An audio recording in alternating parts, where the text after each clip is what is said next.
تعالوا نشوف حاجة غريبة جدا. عمركم تخيلتوا إن جسم الإنسان ممكن يبقى فيه ساعة أدق من المنبه نفسه؟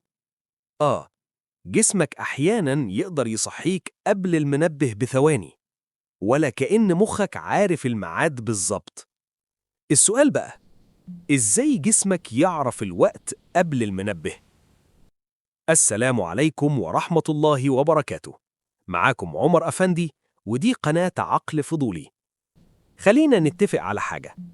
الموقف ده حصل مع ناس كتير جدا.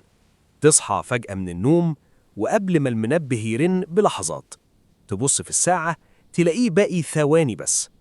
ناس كتير بتفتكر إن ده مجرد صدفة، لكن الحقيقة الموضوع ده له تفسير علمي مذهل.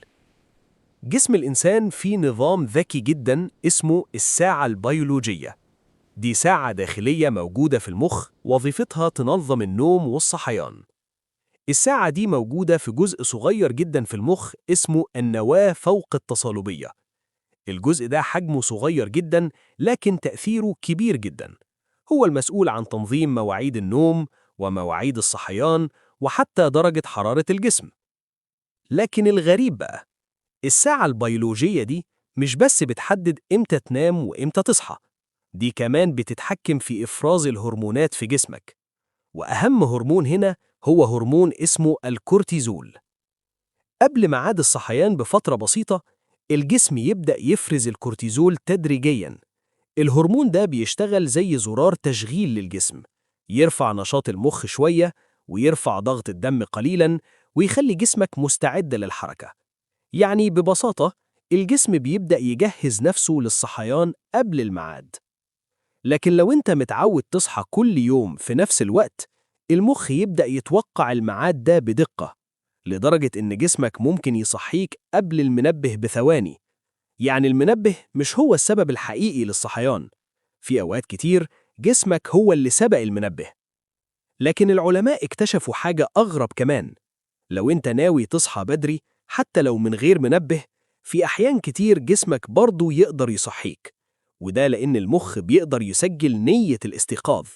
بمعنى، لو قلت لنفسك قبل النوم إنك لازم تصحى الساعة 6، المخ ممكن يبدأ يجهز الجسم للصحيان قبل الميعاد. لكن السؤال المهم، ليه أحياناً المنبه يرن وإحنا لسه نايمين نوم عميق؟ الإجابة بسيطة، لأن الساعة البيولوجية بتحب الروتين. يعني كل يوم بتصحى في ميعاد مختلف، الجسم بيتلخبط، وساعتها المنبه يبقى هو المسؤول الوحيد عن الصحيان. العلماء بيقولوا إن أفضل حاجة للنوم الصحي إنك تحافظ على ميعاد ثابت للنوم والصحيان، حتى في أيام الأجازة، لأن جسم الإنسان بيحب النظام. وكل ما الساعة البيولوجية تبقى منتظمة، كل ما النوم يبقى أعمق والصحيان يبقى أسهل.